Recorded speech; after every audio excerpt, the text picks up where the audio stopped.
It's Judgment Day on Great British Menu, and a place in our national finals is up for grabs. 3 of the Northwest's groundbreaking chefs have been fighting tooth and nail to outcook each other and get their dishes onto the menu for the People's Banquet. It's been a week of thrills and disasters. You're not going to be able to do anything with them hands for a few days, are you? Former champion Marcus Waring would only accept the best, and Bruno Birkbeck was pipped to the post by maverick chef Johnny Mountain. I'm not happy with that. Can we start again? Long shot Johnny's dramatic comeback in the dessert clinched it for him in one of the contest's most emotional triumphs. This has been a really tough competition for me. I've got to step my game up yet again, even further. Today, Johnny and returning champion Lisa Allen will cook their entire menus again for the judges, and they know it's do or die. Oh, I'm up for it today. Clubs are off. Me and Johnny Mountain. I'm going to give him a run for his money, because I ain't going down without a fight. No way am I going to let Lisa Allen win now. I almost feel like this is a Rocky Balboa film.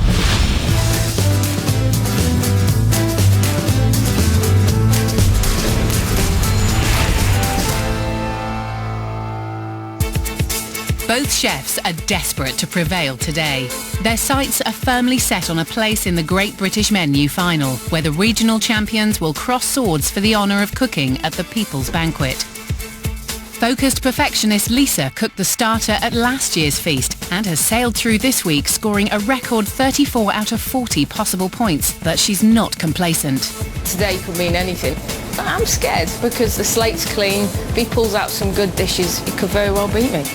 Eccentric Johnny didn't make it to this stage last year, but having already vanquished one rival with his daring global menu, he's convinced his dishes are just what the judges are after. You can't believe my excitement. I'm going to try and keep it down, though, try and keep it focused, try not to take the mickey out of that northern bird too much, and just get my head down and make it as perfect as I can.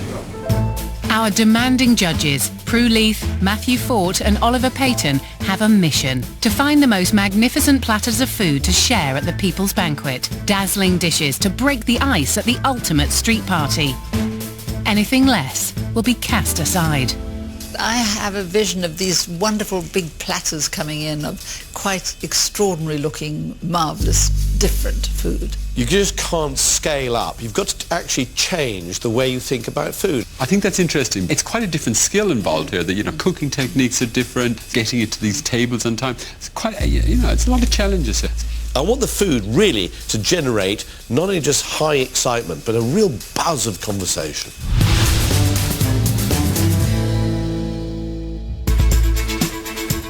Both chefs will be cooking all 4 courses from their menus, but the judges won't find out who's cooked what or which menu each dish belongs to until they've tasted everything. To survive, they must cook to their utmost, and Lisa fears Johnny has stepped up his game. What are you changing about this course? What am I changing? A whole lot. I'm changing everything.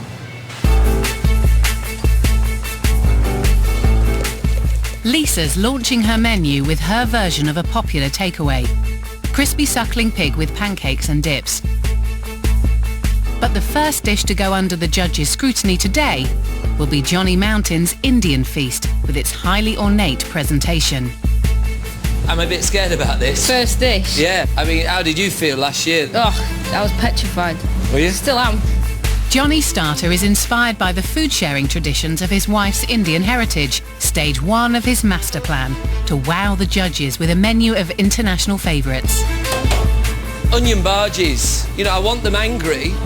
I want them angry looking. A bit like your hairdo.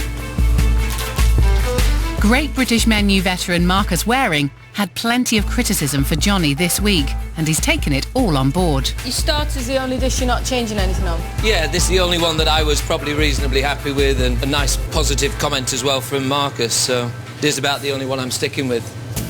Confident enough to proceed with no changes, Johnny dots his silver ceremonial platter with onion bhajis, puris and chutneys, and finishes his chickpea flour canned vide rolls with spiced groundnut oil. If I'm the judges, that's the way I want it facing. Do you understand? It's nerve-wracking, isn't it? There's a different judgment now on either side of those walls. You see, that's what I'm thinking That's of. what goes through my head. Will Johnny's ambitious dish meet the judges' criteria for a breathtaking start to the People's Banquet? It's like a prayer offering. It's just so pretty. I mean, that is a feast for the eyes. Isn't it? It is. And we've got some puris there, some bhajis, and I have no idea what those little things are. Very good to see Indian food. It is. So anyway, should we tuck in? What is this little job? It's very delicious. It's a sort of batter rolled up like a little pancake. That's a nice little puffy, incredibly delicate pastry on the outside, and it's filled with... Do you think I'm meant to put this in it? I'll tell you what I think is interesting about this. I think it's one of these things that as soon as you start tasting it, you realise it's going to be very hard to get it hot to tables. So I think the sort of production technique would have to be looked at. But I absolutely love the quality of it. It's vegetarian too, isn't it? Well, Which means it can be followed with anything. It is spectacular, carried in these sort of temples of gastronomy. Altars would look fantastic. So, the judges loved the look of Johnny's starter, but with reservations. Will that open the door for Lisa? Despite his constant wind-ups, she's enjoyed a friendly rivalry with Johnny and even taken his advice on getting the suckling pig skin crispier for her pork pancakes. How's your pork looking, Petal? Do you know what, Johnny? I actually did listen to what you said to me. Really? And I put it in a little bit earlier, which gives it a little bit longer to rest, and... That's it. That's it. Can hear it cracking, That's mate. it. You're on fire. Lisa's cooked with quiet determination all week. Her starter may not have the same flamboyant presentation as Johnny's, but she made it all the way to the banquet last year, where she impressed His Royal Highness the Prince of Wales. And she's not going to be distracted now. Not talking. Johnny won't put me off for whatever he says. I know what my end goal is, and I want to go for it. The crispy suckling pig is carefully transferred to a platter. The last few touches applied to her cucumber and onion mix, and Lisa's starter is ready to go. Perfect. Let's hope it's not too dry now.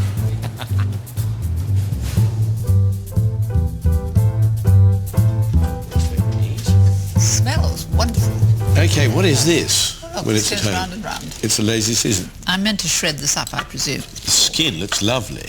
Shall I help myself to a little bit of skin? Lovely bits of crust. It's a very good piece of cracking. It's like peking duck, only it's pork. A feast for the eyes?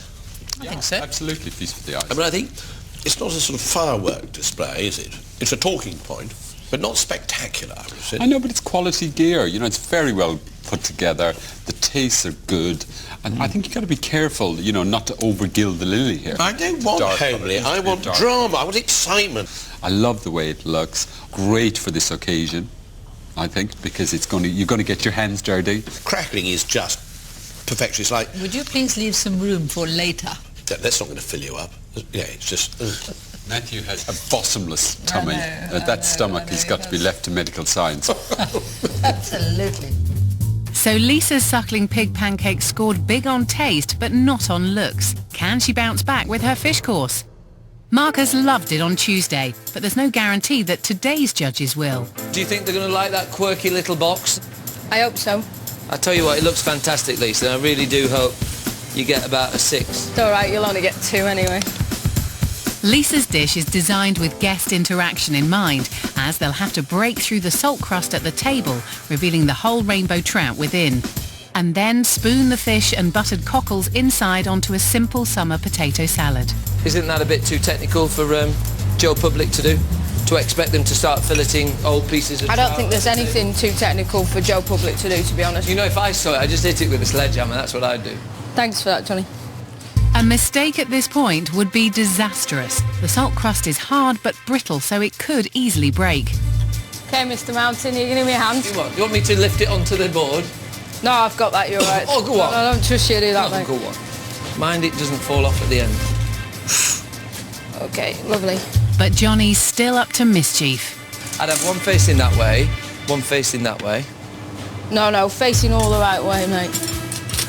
Forget that. Let's do it how we talked about it. Who lets the clown in, I do not know.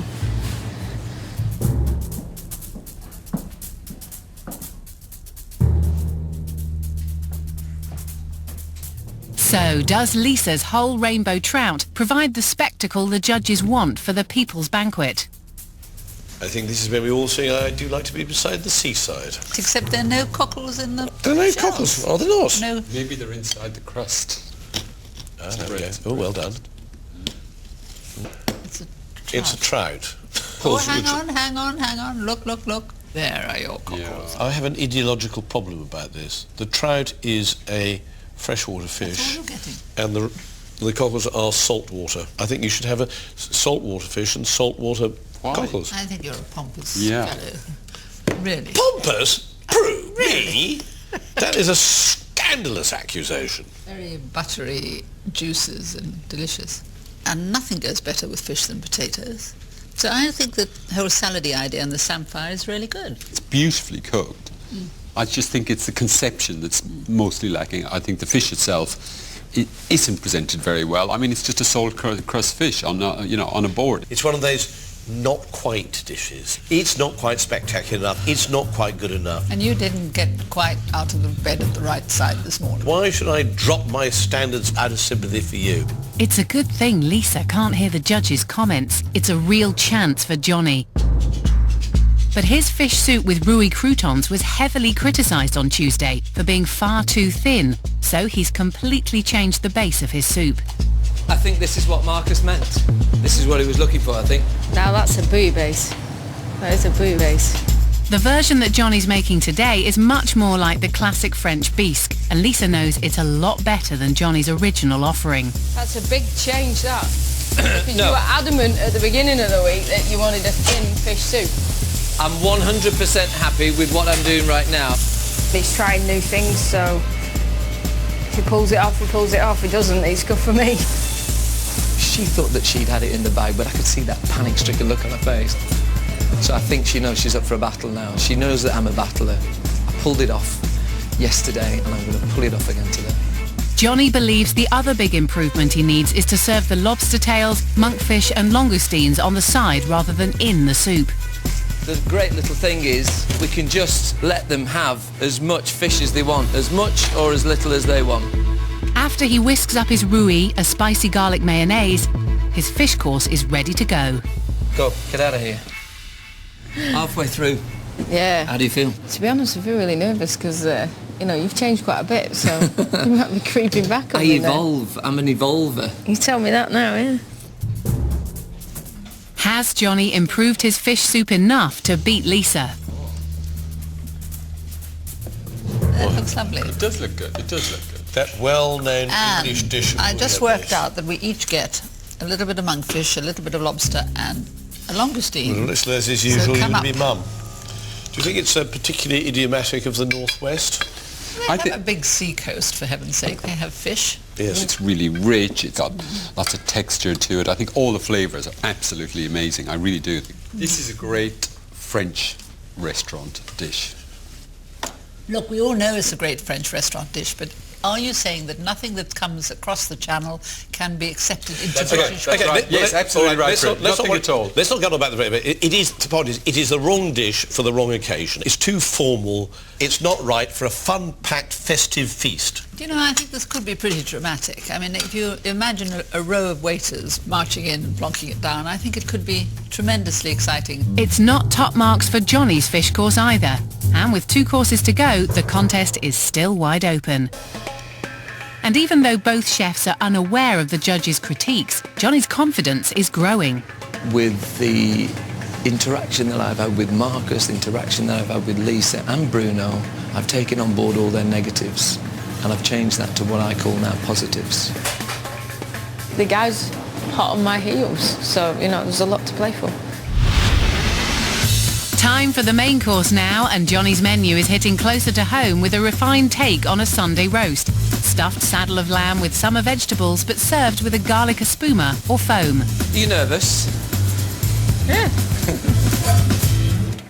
And again, Johnny's making radical changes at the last minute. He's roasting Charlotte potatoes in goose fat rather than boiling.